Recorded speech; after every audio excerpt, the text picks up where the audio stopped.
If you don't get anything at all from this rally, you ought to get this fact, that we are up and we are engaged, and they are in trouble.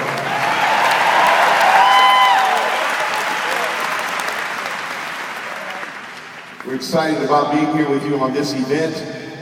This event symbolizes a clear message to those who are in Washington, D.C. We recognize that there's an urgency in our culture today. And that urgency has driven us off of our couches and into the public square.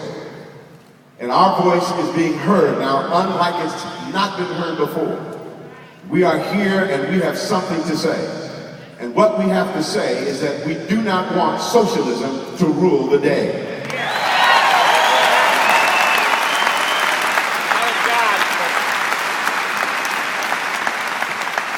The urgency of this moment requires that our actions be targeted and specific. We must move with specificity. By that I mean that we must move with an informed action. One of the things that we cannot risk is action that is not focused, that is not targeted, and is not specific. Our task, men and women, is to rescue this republic.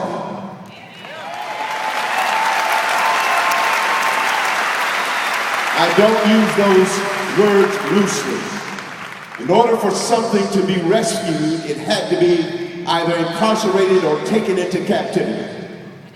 And what has been taken into captivity, men and women, is the very liberties that have been given to us by our God and by the divine. Those principles that have given to us a frame of reference that moves this nation down the path of history towards the excellence that we have achieved is in trouble today. And it requires that we as the posse run to the rampart and to rescue our liberties.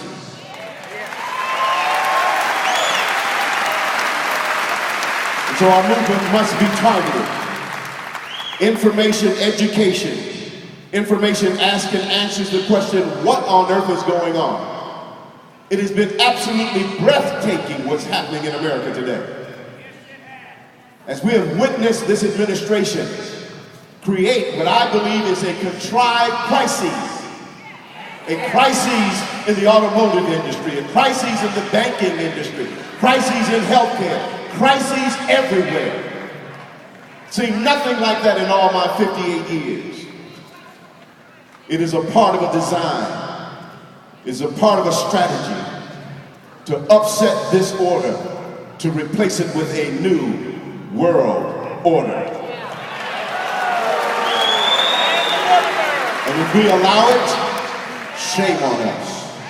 Shame on us. So what we're fighting against is an ideological idea, an idea that has concluded in their own minds that our way of life, our free market system, and all of the founding principles that undergird those principles that made us great are no longer relevant in a 21st century economy. I submit to you that that is a lie from the pit of hell.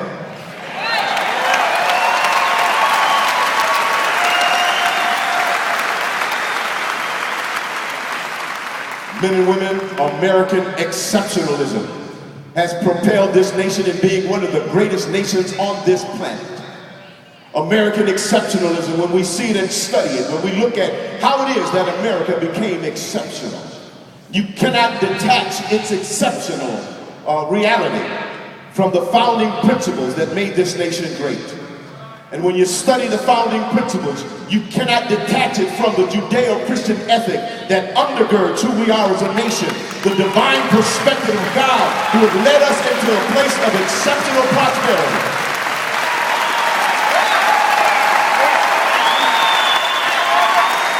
Men and women, to detach or disconnect from the founding principles, the Judeo-Christian heritage of our nation, is to do violence to our history. We are exceptional because we are a Christian nation.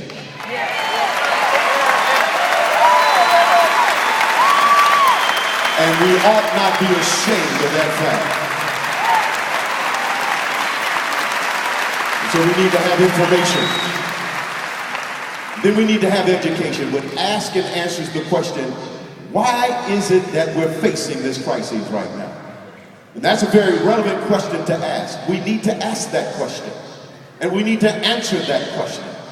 Men and women, we are where we are today because we have been derelict in our responsibility to be vigilant stewards of the liberties that have been handed down to us by our founding fathers. And we have got to stand up now and rescue this nation because it is our duty and our responsibility to liberty to make sure that that which we have experienced and enjoyed is given to our children and our posterity to come. It is our responsibility to be vigilant stewards of the liberties that have been handed down to us by our founding fathers. Men and women, we must be engaged.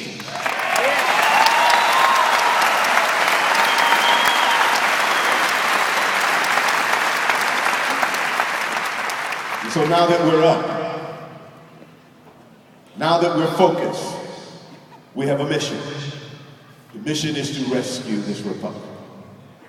And we do that by exercising our franchise. We have a role to play in vetting those who would be our elected officials to make sure that they represent the needs of our community, the needs of our nation, the needs of this wonderful land in which we have come to enjoy the privileges that we've had.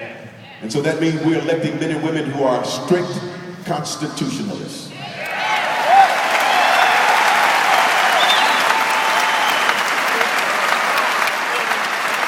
And so your responsibility is not that you're up, but your movements are targeted. There is an informed movement. The informed movement is that we are vetting candidates. We're spending time getting to know them, recognizing what their values are. And if those values are consistent with the values of this nation, then they deserve and will earn our right to represent us. Men and women, listen very carefully. When we get to Washington, D.C., when I get to Washington, D.C., and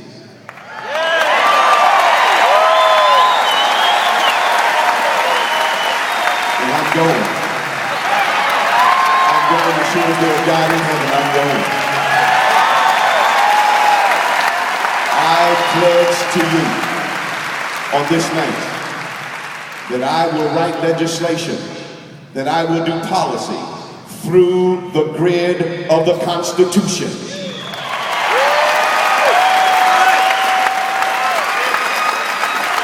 And through the philosophy of a free market enterprise system, not socialism. And that's what you ought to demand of every elected official from the local level straight to the White House, that they do the same.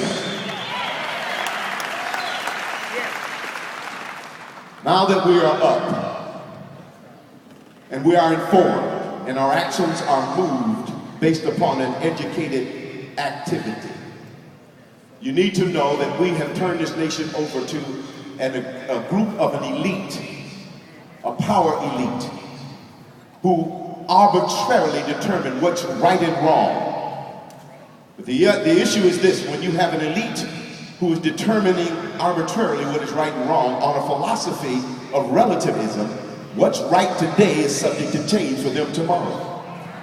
There are no absolutes with this crowd. This crowd of Darwinists, this crowd of relative socialists, of Marxists, of communists, they have all one thing in common. Every last one of them are anti-God.